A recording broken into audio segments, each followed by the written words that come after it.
Second.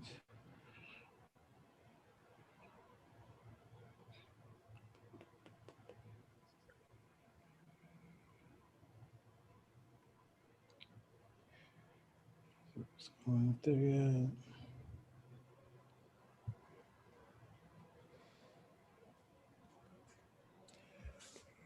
Raider Nation, stand up. Please stand up. I haven't sat down since Ruggs came through with the catch over the shoulder for the win. I didn't know if that was Plunkett and Cliff Branch, or the way that thing went in there and came right back down. I was still waiting for that safety to come over and knock it away, but we're playing Greg Williams. He doesn't believe in safety play as far as that goes. Cover 3 Deep, Raiders podcast. Dwayne Douglas here, Sean Oahu Raider, and Monster Mash Ken. Gentlemen, how are you doing today? Feeling good, man. I got so much to say about the win. I can't wait to get into this. How you guys doing? I'm doing good. It's a win. It would have been the end of the season if it wasn't that theatrical win. So we're alive. So can't ask for anything else.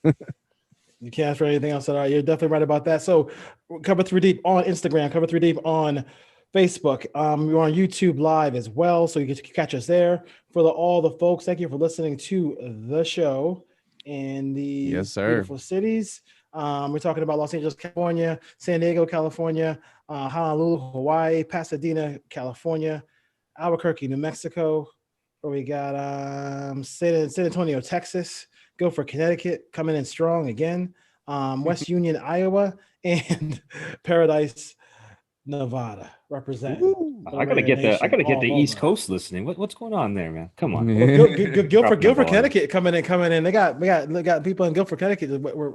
They probably have like that, black hole, situation over there as well. So 858-429-9465 is the text number. A couple questions off that text number. First one I'm going to go to is, who is the weakest team? It's just crazy, but who's the weakest team in front of us for the wild card? Because the division's gone. Of the 3 teams that were ahead of us, Cleveland, the Colts, and the Dolphins. I got to go with the Dolphins. I mean, the Browns look like they're having fun. They're having fun playing. They look complete. Complete. And Indianapolis has got. We'll see what they're all about this Sunday, but I think they've got the better defense of the 3. So, and I don't think the Dolphins. I kind of think they're a fluke, to tell you the truth. I don't think they're that good. I don't think they're better than the Raiders. I can tell you that right now. I really don't. Yeah, so. I think the Dolphins took advantage of, Tom Brady left that division. The Jets are the worst team in the league. So the division and the Bills are solid. Josh Allen, but essentially they haven't had to, suffer as much. They do have some nice pieces on defense, and they had Fitzpatrick playing well. But Tua is going to take his lumps. He's had good moments. He's had bad moments, and this season was to get him up to par and healthy. And next year, you're looking for them to be more of a lethal team offensively. But I'd have to say the Dolphins, but I'm not as high as everyone else is in here on the Browns. I know they have 2 monster running backs. They have some defense and pass rush. I just don't trust Baker Mayfield. He has like a big game and a 2 down games, or he can go 3 straight games without throwing a touchdown. Sometimes yeah, I'd have to say the Dolphins, man. Yeah. All right. So I think we're all units in saying the Dolphins here. And this is a question that I want to kind of start the show with is, the Raiders win that game. We were like, win it by hook or crook last week. We saw how it played out. How should Raider Nation feel about this victory? I'll let Sean go first because I got. I know Ken's like, this is his podcast. This is his big episode. I know he's got things written down. Okay. So rephrase that one more time, Dwayne. How should we feel? How should Raider Nation feel? So how do you feel after that win? I mean, it's a win. It's just win, baby. It's not just, it's not lose pretty, baby, like we did at KC. They won the game. They found a way. how should we feel about that win? Okay, so how should everyone feel? They should feel good, because if you don't even look at the schedule of the game, just knowing we won and we're still in playoff contention was the goal this year anyways. That's good. That's a plus. That's how they should feel. Me, I felt like I was just being dragged through the Raider Nation curses of fandom I've had for half of my life. Just wondering, when were we going to pull away? When were we going to show an 0-11 team that's going to fire its entire staff? And this is a tanking team trying to get Trevor Lawrence. Like, they want us to beat them. They don't want us to have a lackluster performance on the road, which is essentially what we had. We were in the gutter at moments on offense and defense. So it's hard, because Atlanta, we got clobbered, and then the Jets, we barely won. And we won. That's important. It's the AFC win. We won. The way we won, we'll get into that later. But I just think it's a little worrisome that the last 2 weeks we don't look like a playoff team. I mean, we don't. But then we've beaten the Saints and we've competed with the Chiefs. Could have won both games. So I just feel the torture as a fan. Is just like, when will this go away? We should have walked out of there 38-17. And like Ken was saying, we were texting during the game, like, Mariota should have got time in the fourth quarter or something. That would have been the ideal thing to do, but no, they just play with our hearts and our emotions. Exciting nonetheless, but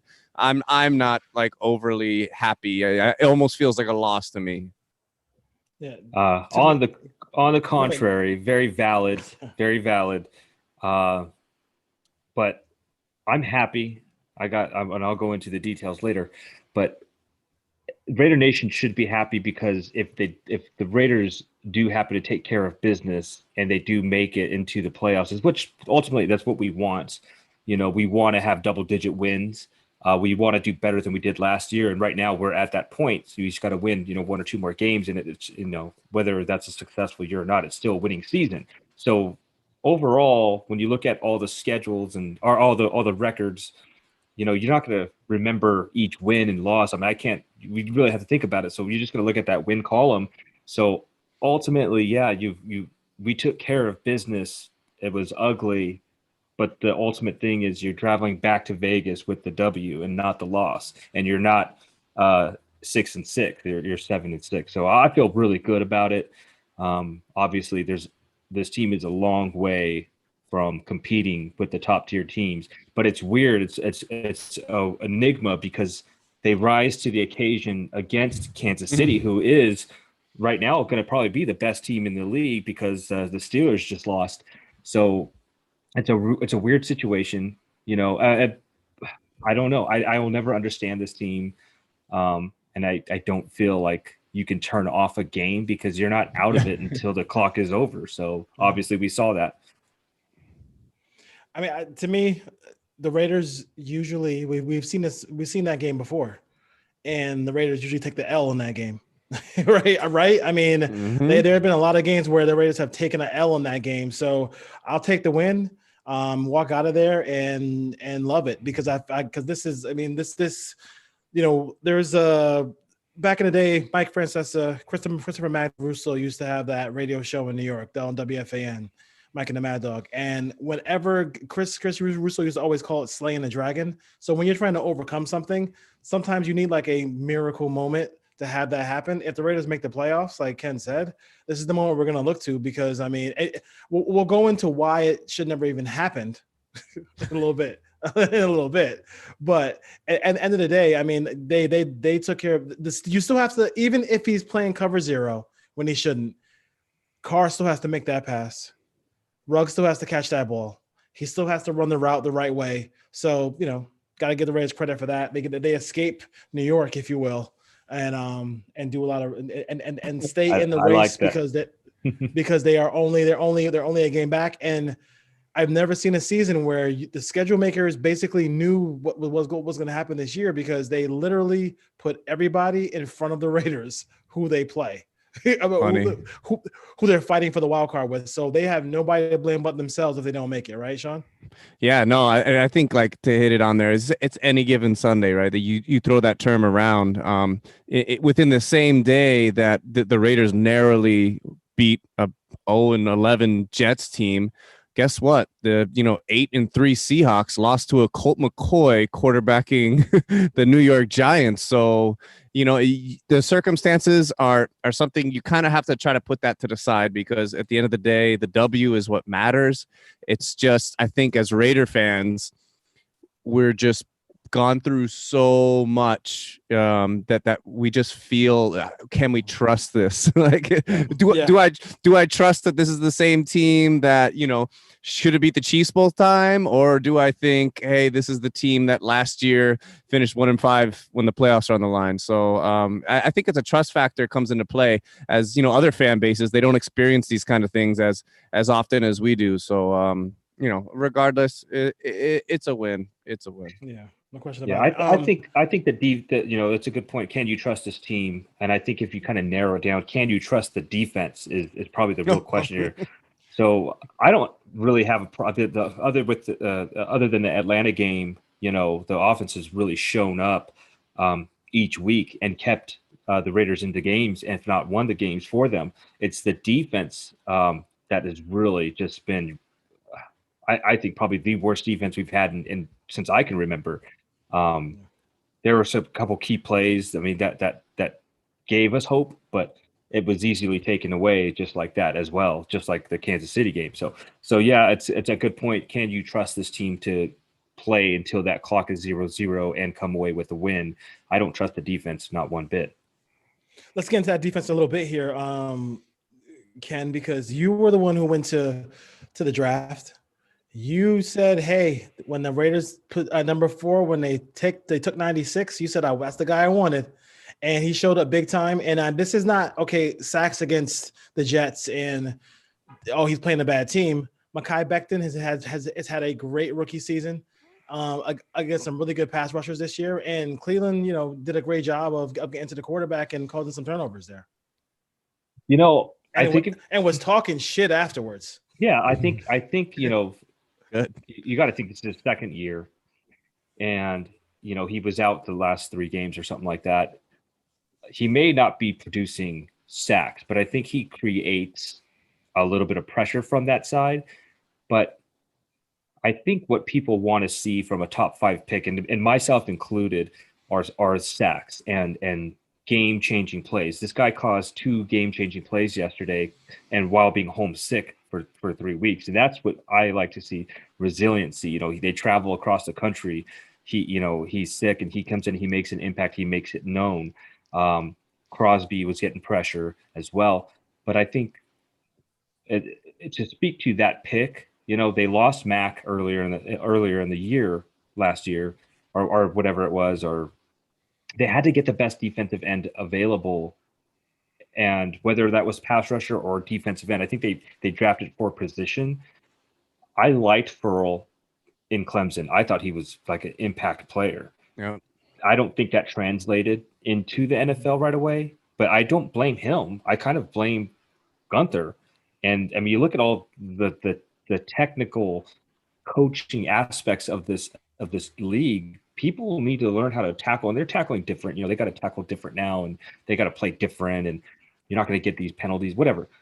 It's bad coaching. And I think if you look at Danico Autry and all these random players that have gone to other teams, and they're playing well because they're part of better coaching systems. Shelby Harris. Yeah. So I really blame Gunther 100%. And then I'm actually past Gunther. If you want to stick with the defense, I'm past blaming Gunther. I'm pissed at John Gruden for allowing this to continue week after week after week. You're allowing almost 30 points a game. It's probably, I don't know what the average is. That's not acceptable. And I just don't understand how Gunther is still the defensive coordinator. I just don't understand it. I see bright spots here and there every week. Like, it's getting better. They're playing with continuity, but the Jets, one of the worst offenses in the league, moved that ball, especially that opening drive, moved with ease. They ran all over us, and that was embarrassing. So I don't know what it is. The Jets had over 200 yards rushing in that game. The Raiders defense is 28th in points, 27th in yardage, third down at 27th. Sack totals is 31st. That's not good. Takeaways, they're 22nd in takeaways. So, and That's not good. So, I mean, they have not played well defensively. And, to me, I think that you mentioned Gruden. In my mind, like when you have a little spurt in the game where the defense does play well, that's not the time to say, oh, they're coming around, I'm just going to run the football. No, you have to go keep scoring, because and if it's a 2-score lead, make it a 3-score lead. Do whatever you can to get to move that needle offensively, Sean, because this defense is not going to be able to, at any point, the way they're constructed now, and especially with the play caller, be able to play 60 minutes of really good football. Yeah, I mean, we know our biggest strength this season, as we've seen those big wins over the Saints and beating the Chiefs, their only loss. And we've seen the lows early on the season against teams like the Bills and teams like the Patriots, where we could have had a very good shot to win those games if we just consistently stayed aggressive on an offense, not settling for field goals, maybe throwing the ball beyond the sticks a little bit more. Those things just don't happen at times.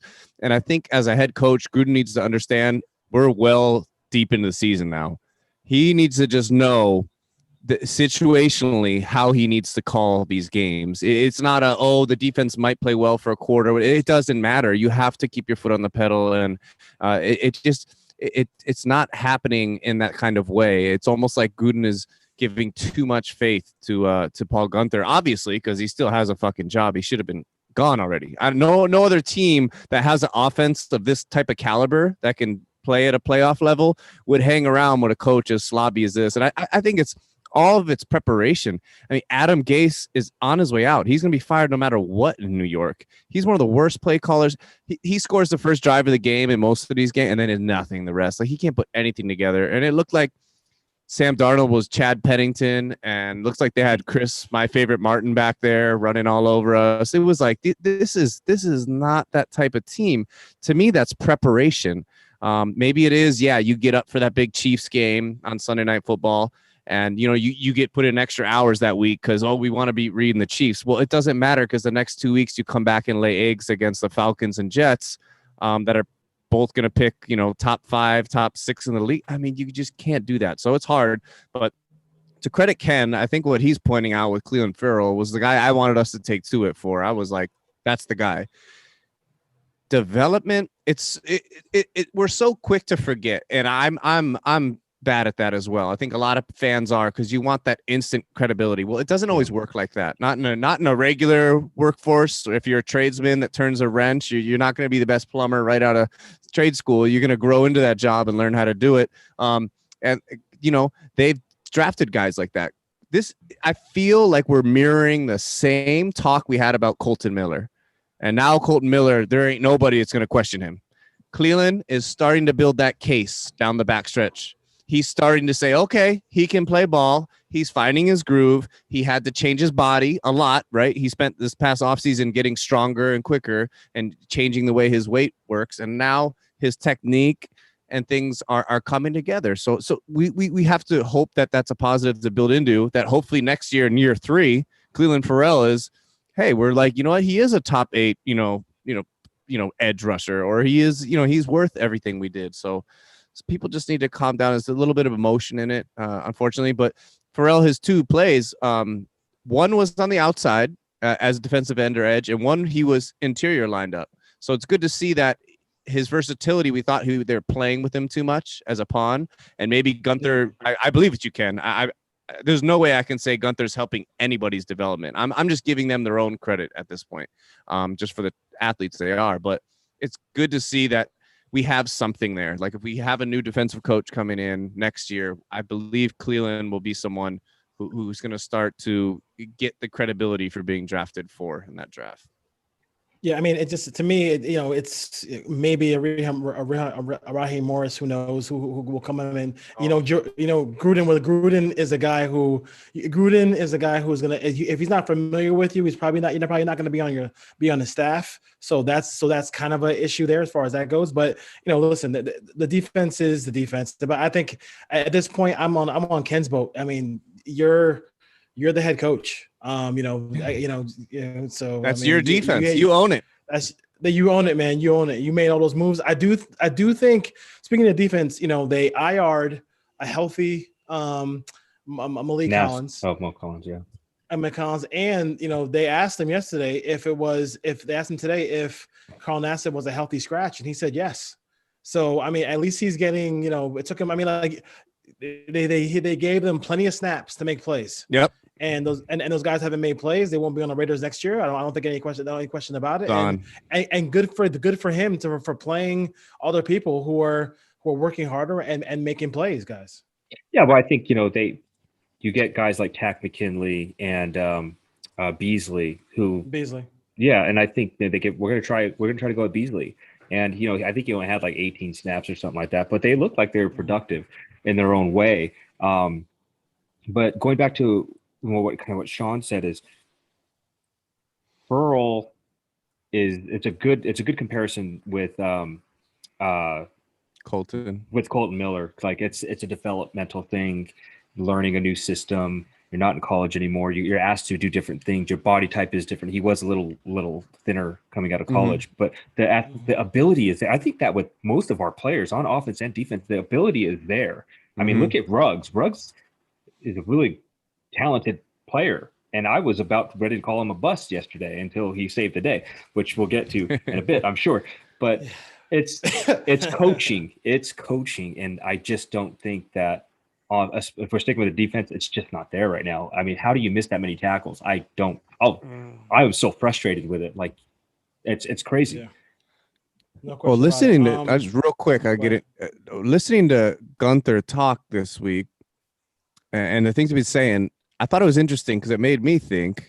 I mean, he really was saying like, well, Nicholas Morrow has been he's an emerging star. He's playing as well as any of the linebackers I've ever coached, and you're seeing these things. And then Nick Kwiatkowski has been a very good player, and he's rated well. And then you're looking at Littleton. We always know there's that upside. So to me, it's like those three linebackers on a good coach and staff would be strengths on your defense. Like, why would your defense be dead last in like so many categories if you have three solid linebackers? If you have Cleveland and Salt and Pepper, Cleveland and Max Crosby, those are solid pieces. And if you have Hankins in the middle, who's a solid interior piece, like you have Arnett, who shows he can do it, Mullen, who's looks like a great corner, like Abram, who can disrupt. Yeah, he's going to make 3 or 4 bad plays a game, but 15 plays a game, he's going to come down and hit somebody and make. So like, it's coaching. It really is. And that's why we have to give credit to Gruden for what he did with the offense to harness everything. But he owns the defense. At the end of the day, his reputation rides from what Gunther does with that group. So there's no way in this season, now it's too late, that you say, I'm going interim. Gunther, you're fired, but Marinelli or another positional coach, or it's too late. So we're stuck with Gunther. So hopefully things just gradually get better. It's hard to look at. Yeah. I mean, you mentioned Trey Day. I mean, that pick is just, that's football. I mean, that's just great football there. The guy is just, he's an emerging star. He's coming so close. Yep. He's coming so close to it. I love watching Trayvon Mullen in coverage. He's just been fantastic. I didn't know Wall Street was trading on Sundays. My God, what a monster game. I was working on that all day. What a monster game Stock by market. Darren Waller.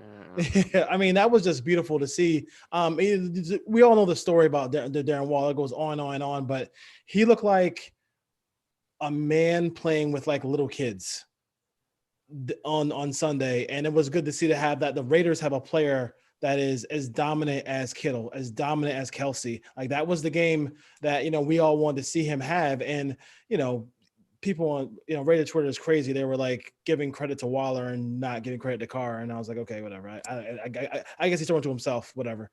But thoughts about the performance from Darren Waller on Sunday, guys? That was just 200 yards from a tight end is absolutely nuts.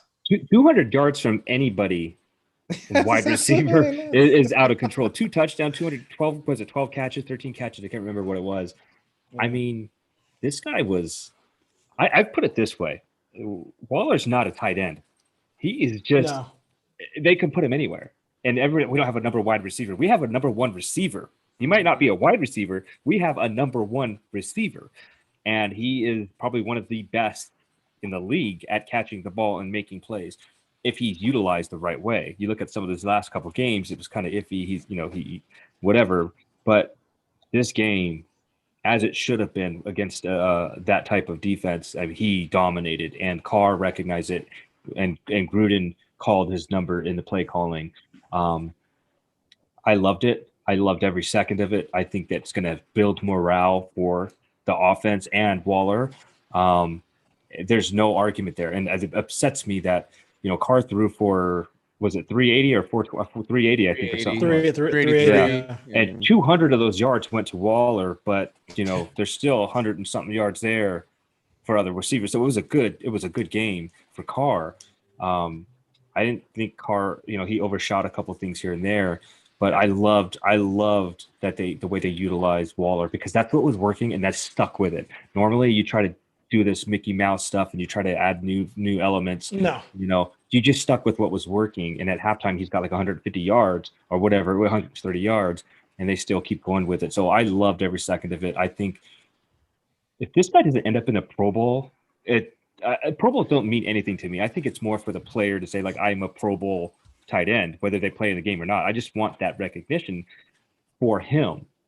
That's I hope this happens, and I hope this proves to the league that this guy is top 3. I mean, we already know he's top 3. I think he's top 2. I don't know. You can argue with Kelsey. I don't think Kittle. It's weird. It's a weird argument. It really is. Yeah, because Kittle does, because games play for Kittle. Real quick for Sean. For Sean, I know you want to get in here real quick. I think for the Jets, they have given up like 10 or more catches, 10 or more passes and 200 yards in their history, about 7 times, and it's happened 4 weeks in a row for them. Crazy, yeah. In this game, and Waller was the latest guy to go ahead and do that. Yeah, a great achievement. Everything you guys say, I agree with. There's really, Waller's sensational. He's one of the best players. Great story.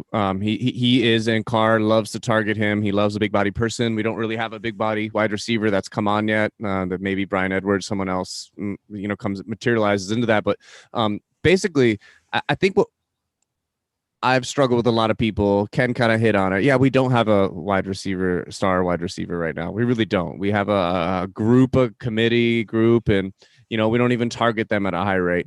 I'm just sick of hearing that Ruggs opens up the offense. It's Waller. When Waller gets the targets, when Waller gets the receptions, he opens up the entire game plan and offense. So that's why any of these games, I can't stomach a game when he has 5 or 6 targets, especially like you said, Ken. He lines up at wide receiver. He lines up in the slot. He goes at a 3-point stance and gets open too. So he needs to be a part of the game plan until people continually can take him away to the point that, you have to go elsewhere. And I think, the Jets are a terrible team, a terrible defense. Like Dwayne pointed out, they're giving up all kinds of fantasy football stats to people that go out and catch passes, but that's great. Then take advantage of it. Use what the defense gives you and use the matchup. And just happy to see that come together. And, it's going to be a theme that's going to have to stay the same. And there's a dog. Ken's got a dog. I told you this was going to be your episode. A little bit of everything from Ken today. But, yeah, Waller, Wall Street, stock is up. You're right, Dwayne. There's no question about it. Let's see here. So Raiders win 31-28. They stay with the rest of the pack as far as the wild card goes in the AFC. Michael Silver on the last play of the game. I guess he talked to Darren Waller, who we mentioned. He said that Carr saw that blitz coming, checked to it was a 7-man protection, and was able to get the ball to Ruggs on that out and up, if you will, for the game winner. So, and I think one guy who I want to shout out to on that play as well was Jalen Richard, man. Richard, that block was butter, man. I was like, thank you. I mean, Josh Jacobs lays people out too. So they allowed pressure but didn't allow pressure up front, so Carr could just. I mean, Carr had a running start for that one. He just started. He climbed the pocket perfectly. He kind of pocket and but those are the little plays there where I think you'll see Rashard a couple times. Booker got blown up on some blitzes, but I do got to give Rashard a lot of credit for that one. Rashard's in the game for that moment for a reason, because he is a really good blocking third down back as far as that goes. Well, let's talk about that moment for a minute, if just to recap the game, because you brought it up, and I must have watched this play over and over and over again. There's so many different topics about that play, but I want to tell you guys, living in New Jersey, it's either your Giants, Jets, and Eagles fans, because we're close to Philly here. If I had to go to work today and get made fun of, which people are still like, oh, they barely won, but you know what, a win's a win. I would have hated life. Victory Monday is always great, especially when they play in your backyard. I was really sad I didn't get to go to the game, especially that game. So something really weird happened to me as I'm watching this game. Carr misses the pass to Aguilar. They gave the ball back to the Jets with 2 minutes left or whatever, and they closed it out. They stopped the Jets, which was amazing. They get the ball back with 40-something seconds. Most of the time, you think that's it. We spoke about that earlier. The Raiders aren't going to be able to pull through. Hail Marys don't exist with this current team. And I was defeated. I'm sitting on my couch. I'm thinking, like, God, I'm so angry. I was so mad inside. I'm frustrated. My wife is over there in the kitchen where she should be. I'm just joking. Totally joking. I'm gonna get hit. No, but I'm so upset. And then this happens. This play just happens, and Ruggs comes down with it. And I get up from the couch. My TV is about 10 feet away from my couch where I'm sitting, and I get up and I fainted. I literally passed out halfway through because I got up like I was screaming, and I blacked out. I just fell. I've never happened to me before. And I'm wondering, like, what the hell just happened to me? And it's the rush of adrenaline. I think, Sean, you said it was adrenaline. And and that's what football's all about, and I'm so glad that the Raiders were able to do this. And this is why you draft a player like Ruggs, where he can what's weird, Carr said in his presser, they hadn't called a play like this. You better start calling plays like this, man. If Ruggs, he makes that little juke and then an out and in and out. I don't want to hear that. You got to start doing this, man. They got to start doing this. Out and out with a speed guy. I think the first play in the playbook. If I'm calling plays. Yeah, Carr said they've never called a play like that, and I'm like, well, why not? And you can see the timings getting there. Ruggs had a rough game. For him to bounce back and get the game winner. And Carr, we're all fathers here, so we know the joys of having a newborn. And for Carr to bounce back and get this game, the game-winning touchdown, and Ruggs to catch it and give it to the ball to his dad or his daughter, he said, it's a good feeling. It's Raider football, and that's what I'm thinking about. We're still alive. We're still in a hunt, and I'm happy about it. No, yeah, absolutely. It was a crazy play because I thought the game was squandered away. It's lost. There's a million ways to look at that play. Ruggs did have a hesitation, like a slow go move, and then he did what he's best at. Luckily, it's a bad Jets team, so he's facing an undrafted free agent type depth guy, like a nobody, and he got cooked. I feel after seeing some of the headlines from some of the Jets players, they were like, why do we call that play? And I feel like some of those players are like, fuck this. They're doing this because we need Trevor Lawrence or whatever, the draft implications. It's there.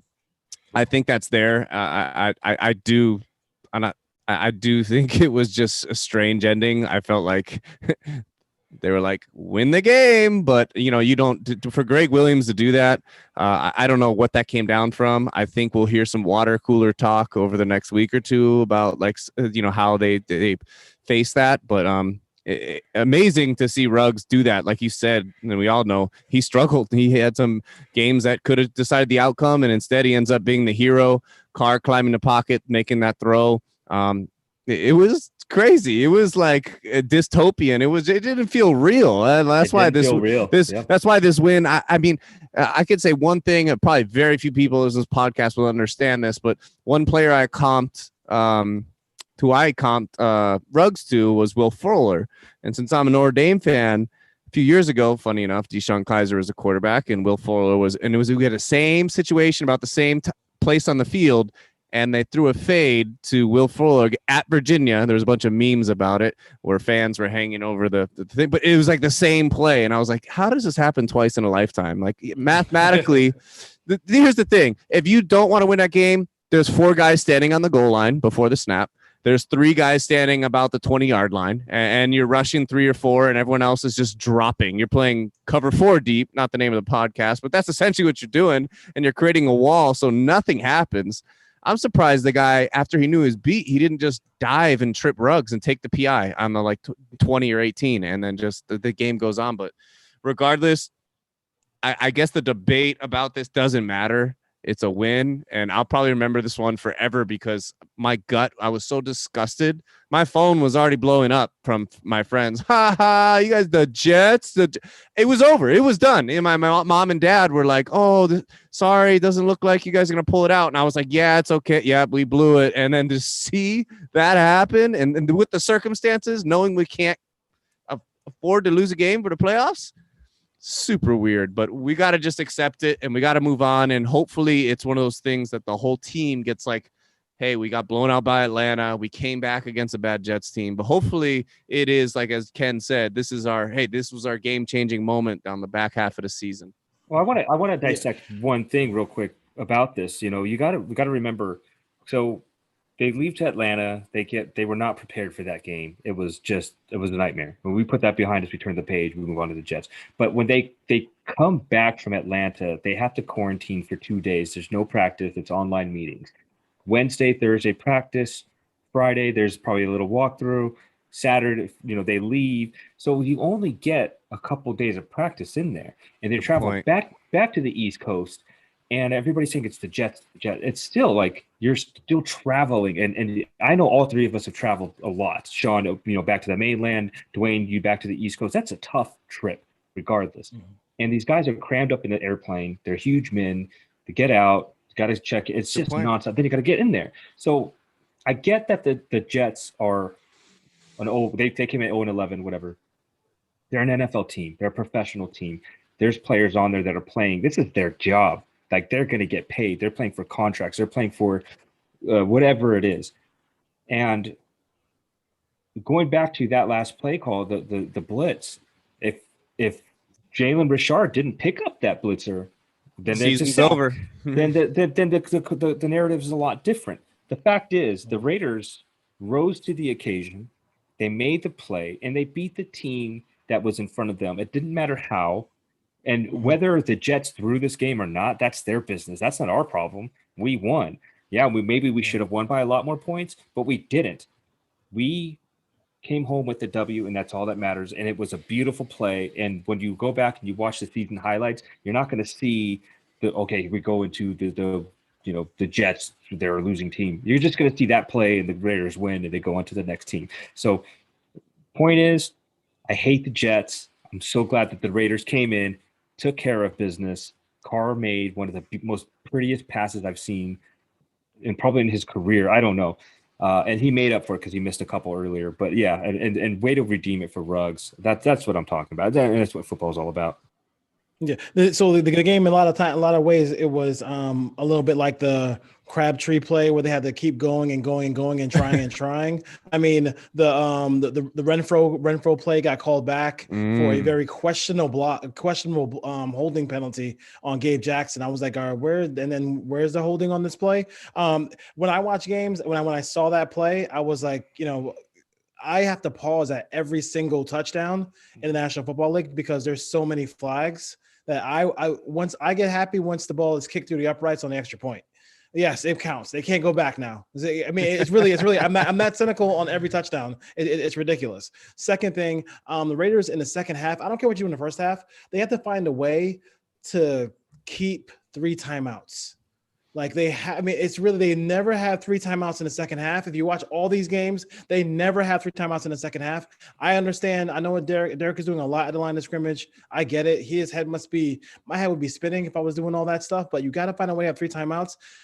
Late in that game, the play that really got me really upset was they called, after they failed on that 4th and 3 or that 4th and goal. Oh. They ran it. They stopped them. Ran it, stopped them. The Jets ran it again. The guy runs out of bounds, and I have to see the line judge run down the field and say that the clock is still rolling. I was like, they gave us and at that point it was like a minute and 25 seconds left. I was like, oh, that's plenty time for Carr to come back and get another chance. So I was disappointed at that. Also, Greg Williams does this a whole lot. I mean, he wants to blitz you all the time. So even in moments like this is not something new. They do come after people during that time. When he was the interim head coach at the Browns, there was a couple of games that ESPN showed where he ended up doing that. And ESPN also showed in 251 opportunities in the same situation, this was the first time a team ran a 7-man blitz in that moment. And the only thing I would say, thank you. And the only thing I would say about like the whole Trevor Lawrence thing is you can't do that if you ain't gonna be there. Like that's just Greg Williams being Greg Williams. Like, you know what I mean? Like, I mean, for you to like, I mean, I know people saying, oh, they threw it for Trevor Lawrence, but you're not gonna be there next year anyway. Nobody on that staff is gonna be here next year. I'm hearing that it might be Bill Cowher coming back to go. Wow. Coming. That's what Boomer Esiason is talking. Boomer Esiason is work side by side with him. He said that that's the guy who this is the one job where he might come back to in New York. His wife's a Jet fan. They had the number 1 pick. They might need to make a play like that to get Trevor Lawrence to actually come out of college and stay with the Jets. So I'll take it from there as far as that go. Big moment for the Raiders in that game, winning that game. I've seen so many bad losses in my lifetime. I have no problem whatsoever taking an ugly win any day of the week as far as that goes. They really struggled, guys, offensively as far as the Pro Football Focus and the offensive line goes. It looks like the Raiders might be getting Trent Brown back. I know we've been saying that for an entire year, but they did cut Daniel Ross today to make room on the roster for him. So it looks like they're gearing up for this game where they really are going to need him, because after watching tape on the Colts, guys, they can rush 4. And last week they stopped. They were sacking Watson with just 3 guys a lot of the time. They have a monster pass rush, guys. Yeah, pass rush. I mean that's going to be important. There's no room for error anymore. So I think the offensive line has been a strong point. The offense is the best way we can win these games. It's going to be tough because what's predicated off a pass rush that doesn't need to send extra people, really the room for error and what Carr does, it just shrinks, right? Like, so when you have a team that blitzes you, as Carr is rated very well against the blitz, he's going to find that gap, that man, that route, that peel off, that check down, the right way to go with the ball. Well, when you're only rushing 3 or 4 and still getting immense pressure, there's enough coverage there to where the windows are tight. So a guy like Waller, this isn't the Jets this week, going to be hard to get him those easy completions 5 yards past the line of scrimmage. The quick release is an important thing, but they're going to have to develop some sort of thing to where they can, get better passing lanes and windows to Carr to look at. He did average, I believe it was, actually, I stopped looking because after a Ruggs touchdown, but I believe Carr was around like 9 or 10 yards a reception. So he struggled. He did miss some balls against the Jets, but they were going deeper down the field and doing bigger things with it. It's going to have to be the same against the Colts. You can't throw it 4.4, 5.4 reception. That means we're losing. So they're going to have to find ways to get those big plays down the field. My confidence level is pretty high. I think they realize they're on thin ice here and they kind of have to stay with the foot on the pedal, but yeah, that pass rush, DeForest Buckner can just eat people alive. I like that Gabe will see him, his shoulder him a lot, but Gabe and Rodney, the interior offensive line, they gotta work on that. It's gonna be very hard. And then like guys like Autry, like we pointed out, but there will be opportunities. I think they will be aggressive because they know they're one spot They above have us. to. So Have like to. they know if they lose to us, we're basically taking their spot in the playoffs, at least for that week. So it's Well- going to be a chess game, well- and the Carr's got to be heady like he is, and to just get the ball into the right person's hands. I'm hoping, and I'm hoping the message in that locker room, playoffs just started. You're in the playoffs right now. Right. Good point. And then and they started early in the fourth quarter for us in the fourth quarter of the season. It's win or go home. And if you lose one game, and I think they could, I don't want to even think about them losing one game, but if they happen to lose one game, then you're probably looking at help, and you don't want that, especially with the teams in front of you.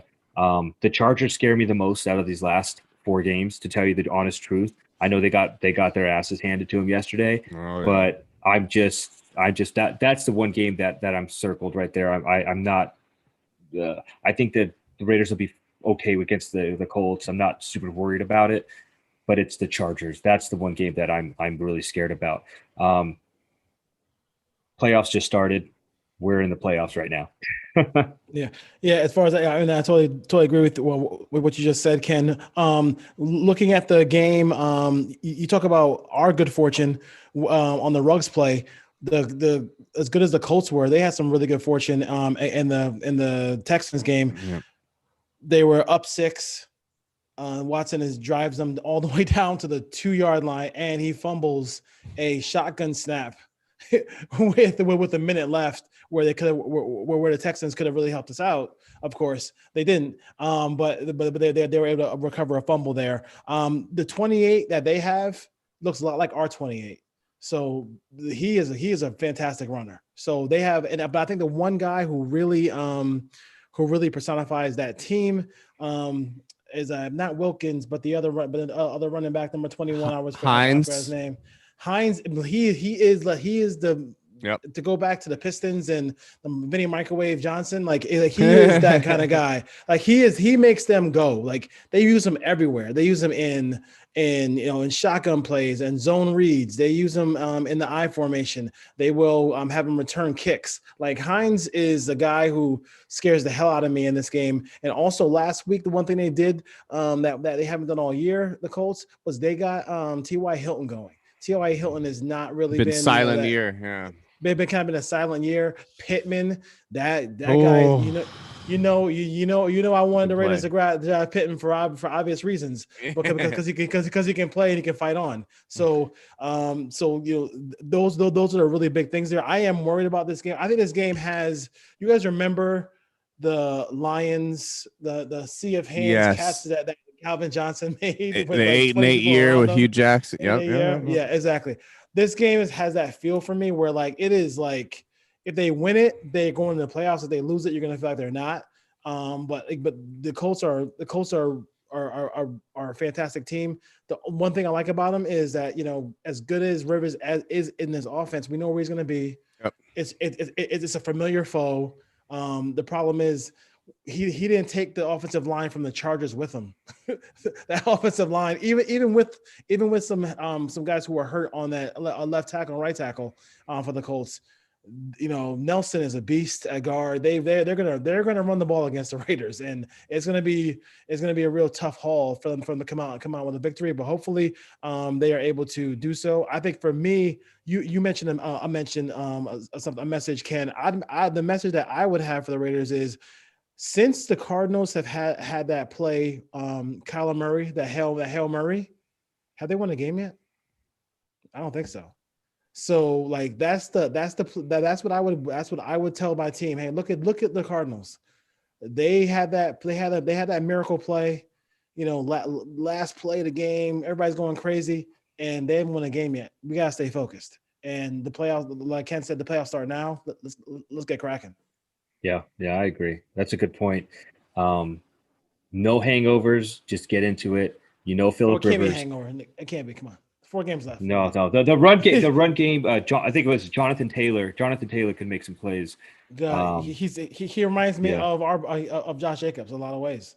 Like Yeah. he's And that kind speaking of tough runner. Jacobs, it doesn't, as I'm going to quote Gruden here, doesn't look promising that he's going to play, which is huge, especially in our home field. So we'll see. He's a tough character. We'll see what happens. I'm holding. I like that though, but I'm different. I put on Derek. Put it on him. Like it's a passer. The best thing we do is pass the football.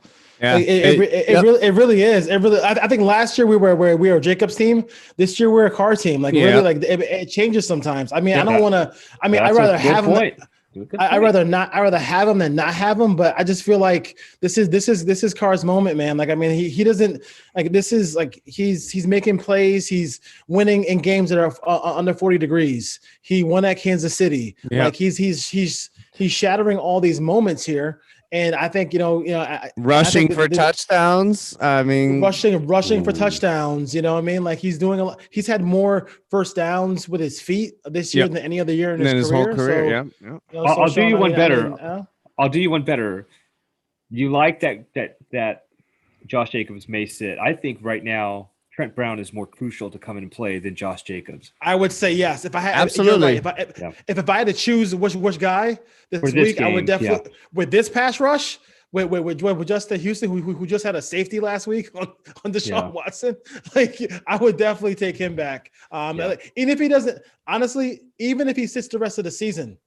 I hate this guy. Don't get me wrong. I think this guy is milking. Just give me one game. Give me 4 quarters, Trent, this week. Yeah, you know what's funny about that is that I think there's some things linked here, how the identity of the team changing and what Carr's doing in the passing game and how like he just feels so confident in his checks at the line of scrimmage and getting the team in the right play. Jacobs has been under 4 yards a carry, which is bad. That's not good. His volume yards are over 700. Well, that's because Gruden loves emphatically running the ball at times when he absolutely fucking shouldn't. Here's the weird part. Ingold also is playing with these fucked up ribs. So some point, look, the I formation looks and the ground and pound style, it is a good thing. It's time to spread out. Ruggs maybe got a huge boost of confidence. Renfro's been coming on. He's always been reliable. Waller, put him all over the field. Edwards, who knows? Maybe he'll have one of those games where he can sneak out in the field and make some plays because teams will know how to defend. Witten with the 1 yard special. Well, no Witten. If it's a touchdown, if it's a game-winning touchdown, I'm okay with it. This is not on the Witten wagon this week. I'll say that. But also, if you look at the targets, Aguilar, I think, posted 8-9 targets again. So he's starting to get looks as like, hey, you're kind of our wide receiver 1 for now with an asterisk. Like Ruggs, we're gonna find ways, but Aguilar, you're gonna go down the field and do this. And so the roles are establishing, and that, hey. Are we going to beat the Colts if we score 23, 24, 26 points? No, we're going to lose. We were going to have to score. Probably need 30 again. We need 30. Hey, we need 30. Maybe Rivers gives Eric Harris his signature pick 6 a couple times or something. That'd be great. Don't see it in the works, but we're going to have to push that 30 points. And, that's going to demand that we're scoring about 8 points a quarter. We're going to have to score a touchdown a quarter or so and sprinkle in a field goal or something. So, hey, it's on the offense. At least it's on the offense. And at least recently we've seen, for recent weeks we've seen some turnovers from the defense. And I will say this: I don't know what the issue is, but we are in sudden change situations. We are horrible. Oh my gosh, we are terrible. Like we had one turnover. And then he ran the ball twice right into the line. I'm like, dude, what are we doing? Like, I was like, dude, sudden change is supposed to be big play, special play, something they haven't seen yet. Yeah, that drove me crazy, Sean. You should have a separate and I know it's like people say that, but this is true. Like as much coaching in football as I've watched, and I'm not a guru or something, but there are many coaches who have a select area on their play card or whatever they're doing on their wristband where they have those like booster plays that they insinuate at those times in the game. Gruden's is a halfback dive sometimes. I just don't like. We have enough playmakers. Those are the times when the defense has barely rested. We got a quick turnover. The Jets defense got to run back on the field, right? They got to throw their helmets on. They were just getting water. They don't even know. Oh, turnover. Oh, we got to get back out there. Who knows if they have the right personnel in place? That's why you take advantage of it. You know, the game, chess game of the pace of the game is something that I would like to see Gruden manage better. That's when, hey, I got to play for Ruggs where he's going to run an 8-yard dig, and I got Waller going up the seams, absorbing the safety. Like, that's the time you have those plays. So we have to be a little bit more better opportunists. Flea flicker, something new. Flea flicker, Something new. not so much with our offensive line right now, but yeah, it's something. Well, you get time on the flea flickers most times because they stop for the run. They think it's a run at the some beginning, kind so, of pause, some kind of misdirection, something, you know, like, I don't know. I just still feel like there's going to be that play. We saw it with Amari Cooper. I just want to see Ruggs catch a 2-yard pass, a line of scrimmage, a tunnel screen where somebody's and just let him put his foot in the fucking field and go 45, 50 yards. Like, I'm surprised we haven't seen like 8 of those this season. Like, if there was anything I would have bet on, you might see some this week, Ken, because they got a huge pass rush coming in. No, I think that first and foremost, I got to rewind it for a second. Sean kept saying this might be my show. Sean's dropped 3 F-bombs in this show. This might be the Oahu Raiders show. I will stop. I dig it, man. No, I'm all about it. Yeah, the Leonard, what is it, Darius Leonard? Oh yeah, that boy. So good. That boy is going to eat. And the way with this offensive line has been playing, and Carrs look kind of skittish. They looked a little bit more comfortable this game. Yeah, these guys just got to protect Carr. And Dwayne, you got me thinking, man. You got me thinking. It's Carr's year, and it's Carr's time to make these plays and to get the ball downfield. I hope so. Keep that same mentality. You want to wear the arm sleeve. You want to call it Mamba mentality.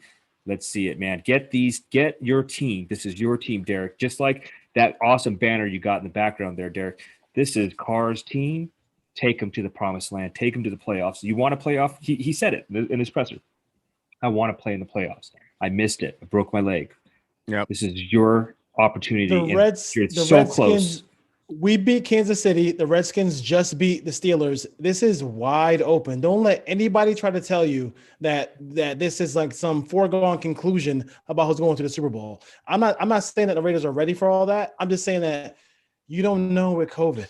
Yeah. you don't know what injuries down the stretch. You have no idea how the season is going to end. So just take care of your business. If the Raiders do that, I think that they'll be. I think they'll be fine. I'm this game. I'm really like I kind of finagle my schedule in life to make sure I can not be like sneaking to watch the game. I can actually watch the game. Watch these last 4. Yeah. So I'm pumped for this one because I really feel like this is going to be. It's going to be a great game because they're playing a really good team, and they're probably one of the most complete teams the Raiders have played. I was supposed to be going to this game. This is the game I had my Las Vegas. That's right. I thought I was going to go back-to-back games here. I thought I was going to go see them here and then fly out to Vegas. So they better win because I feel like they're going to win that game. And man, they got to win. They got to win. And you talk about like what you said, but like the Raiders are the first wild card team to ever win a Super Bowl. Okay, like, and you look around the league, and sometimes you see a Joe Flacco who nobody thought, he wasn't playing well. People forget how hot he got that year. They beat Peyton Manning, Denver Broncos. Like, he was just, I mean, it's okay to just get a chance. I mean, we watch other sports. You watch March Madness. You watch the insanity of sports when the competition goes to that higher level. Strange things happen. Eli Manning, one of those Super Bowl rings. You can't tell me there was a single person in the world that thought the Giants were going to go and beat the Patriots. You know, like beat Favre in Lambeau, and just the way things happen. So, you know, for me, I'm with you. I'm up for this game because I just want that ticket. Punch that ticket. Give me that opportunity. And like you said, this COVID stuff is super weird, man. They postpone. I don't understand. So they postpone all these regular season games and mismatch the days and when you can play. When the playoffs start, are you able to continually still do that? They want the double headers on Saturdays and Sundays. They want the media money. are you going to be seeing a playoff game on a Tuesday or Wednesday? They might be more stringent with these rules. They might say, no, fuck it, you're playing. Sorry, fourth time. They'll say you're playing. Sorry, sorry. Ben Roethlisberger has COVID. That's his fault. Sorry, Mike Tomlin can't be there. He's got a coach from the booth. You don't know. So this is your press. I it worked out for your Lakers, Dwayne. Right? You were in the bubble. It was a weird season, but you got. I think these teams, these playoff teams, the playoff teams. A minute you clinch, you got a bubble. Like you're not gonna mandatory. Kiss your wife. Kiss your kids. Great point. Great point. Like what I'm saying. Like, I'm sorry. Especially if you're Gruden, I'm like, hell no. Like, and there's nobody gonna bring COVID into the building at that point. No way. The only way. Yeah, absolutely. I keep having this vision, and I know we're up against it. We gotta go of Carr clinching a playoff berth in a downpour of snow in Denver. Ooh, like just majestic would that be? Just for summer, and like shout out to Carr with the baby oil out in 40 and 30 degrees out in Jersey. Baby oil I forgot to bring that up. Yes, baby oil represent. I was like turning on the TV before this game starts, rubbing my eyes, feeding my kids breakfast, and the reporter like. I'm feeling we're going to talk about something about the game. She's like, Derek Carr was out here in a sleeveless cutoff at 28 degrees. I was like, dude, we talked about gloves today. No gloves in this game either. No gloves. So usually does gloves in games like that. Hey, big. And when you say the snow thing in Denver, how would that be? Like we talk about checking boxes this year.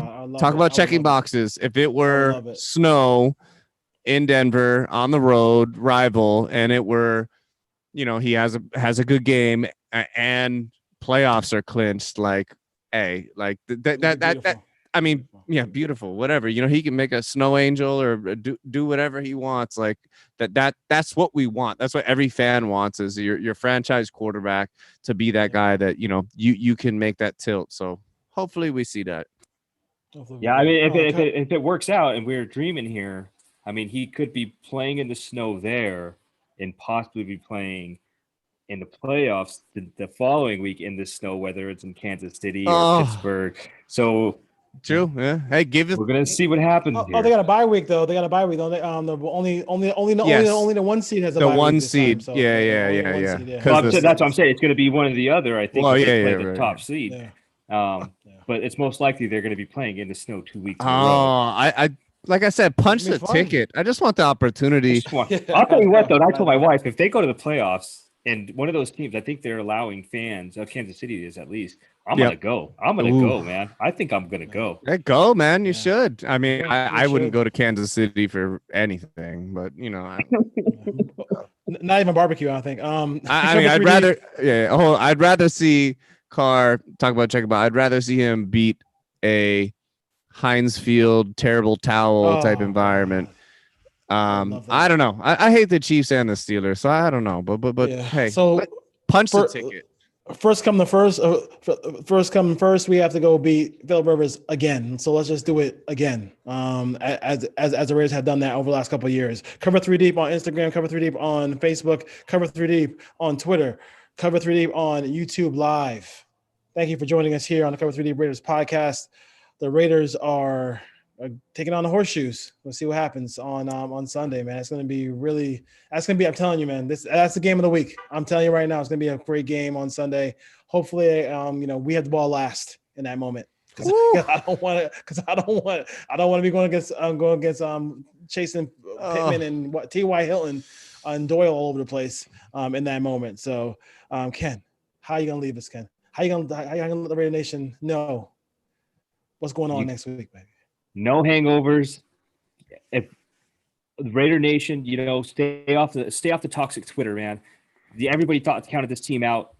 The game's not over till that clock is 0-0.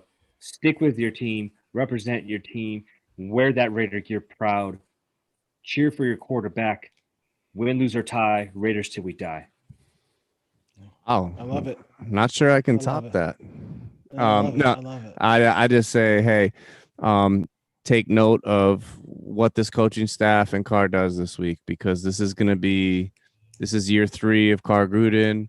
This is a big implications about what type of, if anything, overturn and heads that could roll in the offseason. Everything's on the line. We have to earn it. It's football is put up or shut up. So if you want to go out here and not be prepared, then maybe your team's too young and we're not there yet. But just take note of how this team responds to narrowly beating the worst team in the league. So we're going to find out fast. Very Yeah, fast. we'll see. Cover 3 Deep Raiders podcast. Gentlemen, peace. Peace. Peace.